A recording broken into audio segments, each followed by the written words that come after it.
Morning again, Steve here, and today I wanted to talk about what I think is potentially our number one asset or top asset might want to consider developing in terms of what can we contribute to our own lives, our loved ones' lives, and the world if we care about it. Might say best investment. What's our best investment? Right? Because there's lots of talk of this. Should we invest in gold? Should we invest in real estate? Should we invest in you know certain up emerging economies, whatever it is, right?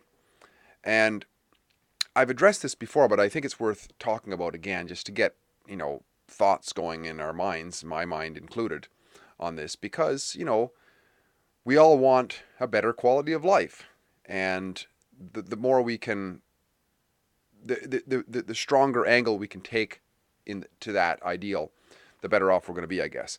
So coming back to this, I was reminded of this topic again this morning. I was watching a video by a guy called his channel called Canadian Prepper. By the way, I'm not sure who this is, but it was it's well put together videos, far better quality than mine, for sure.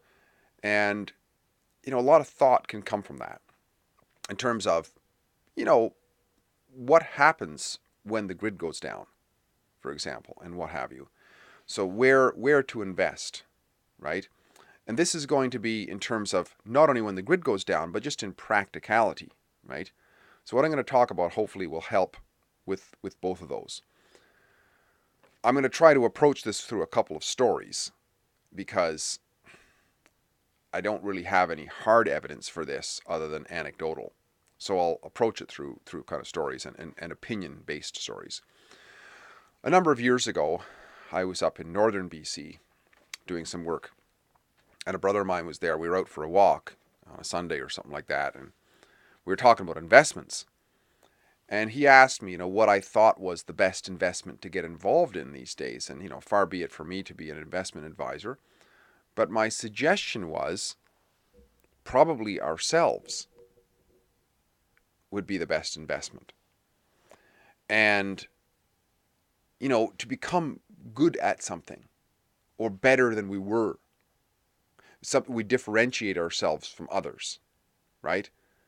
And because what I was noticing is that, and this is a prediction I had made a number of years back, was that there would come a time when the new gold, if you will, would be basically guys who can do stuff, who can competently do stuff. Because we're losing that. And this Canadian prepper guy, he talks about that in terms of how with everybody moving into the cities, we're losing skills that were developed, horticultural skills, for example, that were developed over thousands of years are being lost to whole generations of people. And what happens when people need those and there's nobody else to do them? Well, what happens is the demand goes up seriously for those who can, right?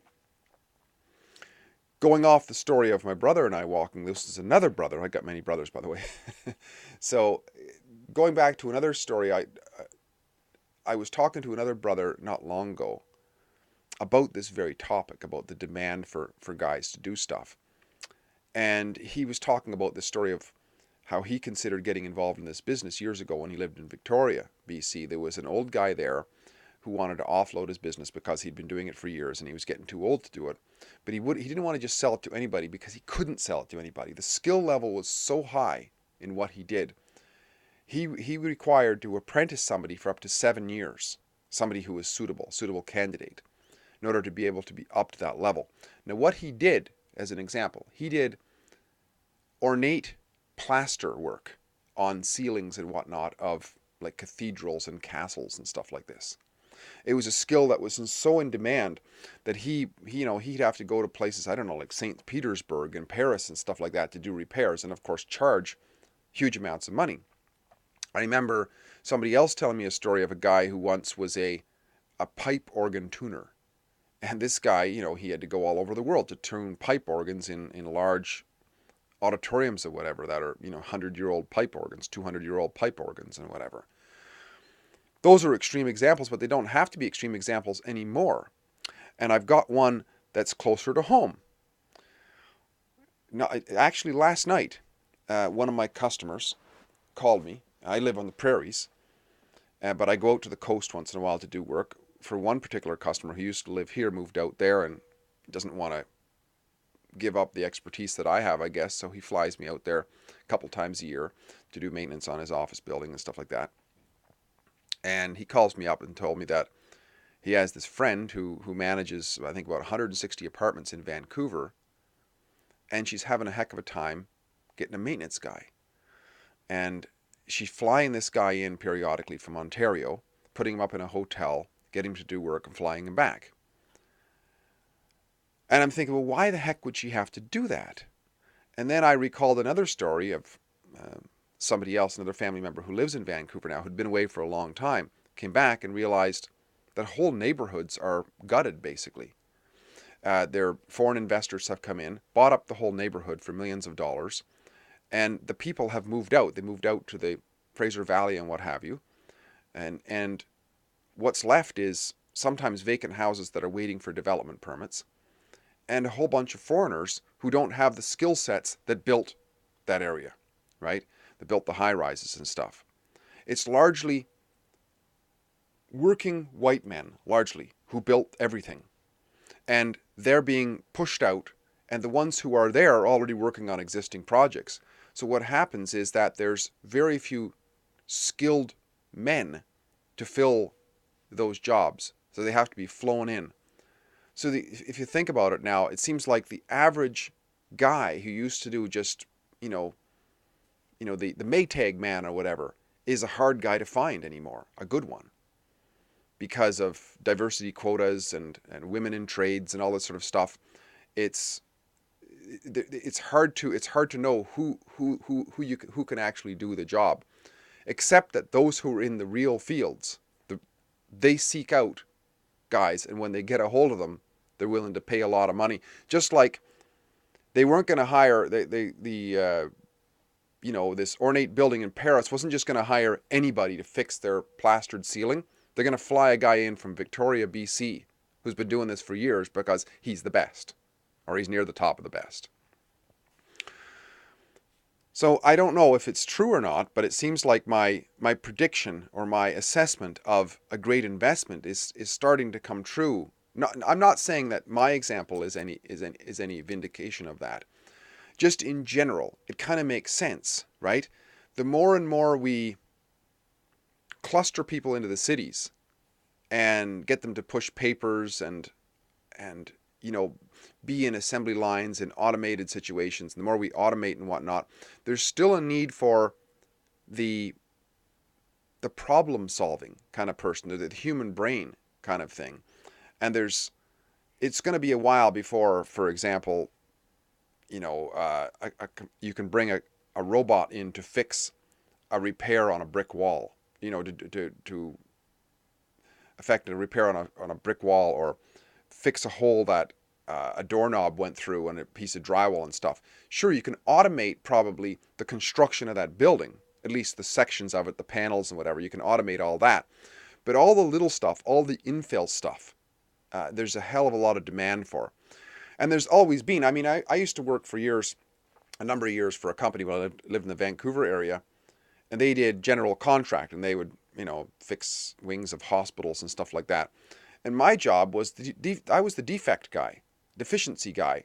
There's always these little things that nobody else wants to take responsibility for. The electricians are bitching at the framers because they didn't put the backing in, and the drywallers are bitching because this stud was in the wrong position, and the plumbers are bitching because, there wasn't room left to run their pipes or whatever. So, and meanwhile, that trade has moved on, and he needed somebody to come in and fix stuff that they don't want to fix, because it's not really their job. So that's the kind of stuff that's always going to be there. There's always this unthought of, with things that weren't built into the contingency, even of automation. And that's where the skilled tradesman, who's sort of a polymath of trades, who can do a whole bunch of stuff, and who can be nimble and move from here to here and so on, can come in. Either very, very specialty or kind of broad in specialty. But it comes down to what I had predicted, which is that one of the most valuable assets going forward is just our ability to do stuff.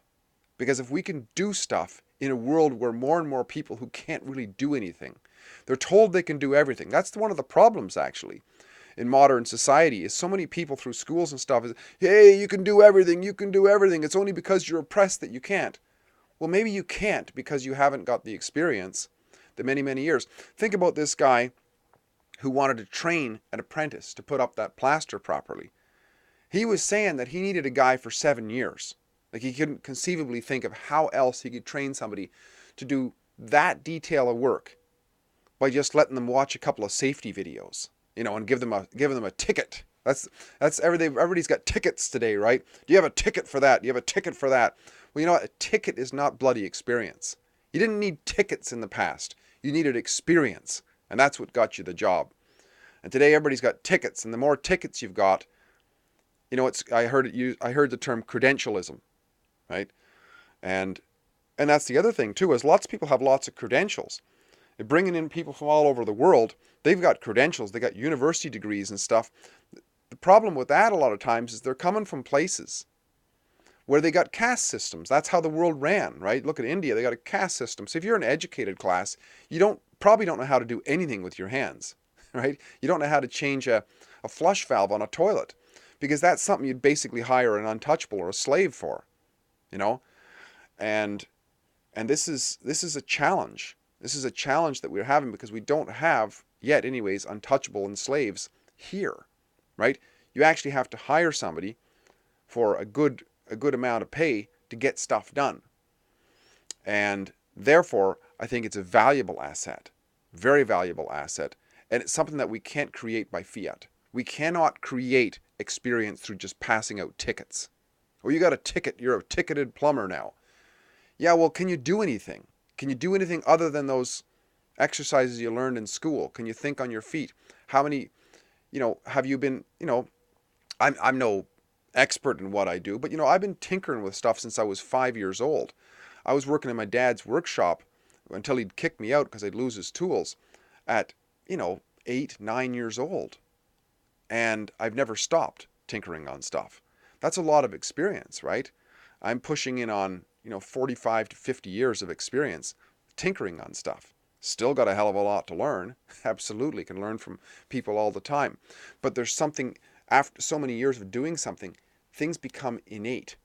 And you can't just pass out a ticket and pretend that that's there. That comes from experience. So yeah, my suggestion to many young people when they ask me is, hey, you know what? Focus on what you love that actually has a that has a market for, and become really, really good at that. You become really good at that, eventually people cannot ignore that, and they will respond by, asking you to help them out. So, valuable asset, or a valuable investment, valuable asset, valuable investment is in ourselves. Yeah, developing skills, and in a day and age when there's fewer and fewer really skilled people in stuff, there's going to be more and more demand. It just makes sense. Add to that with what this Canadian prepper guy is talking about, with hard times coming and calamities coming and so on.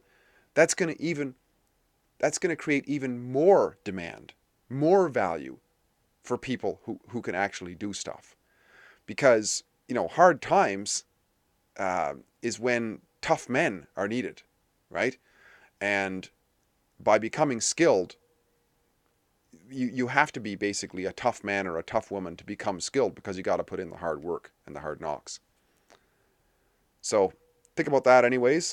Just some comments here, and I don't think it's hard to make the connection here of quality of life, right? If we're doing what we love, we do a good job of it, and we're compensated for it, that just adds to our quality of life. So Steve here again, great chatting. If you like what I'm doing, please like, subscribe, and share, and comment in the box. And once again, thank you so much for those who've joined the channel recently and have contributed lots of comments and so on. I appreciate it. Talk again soon. Bye for now.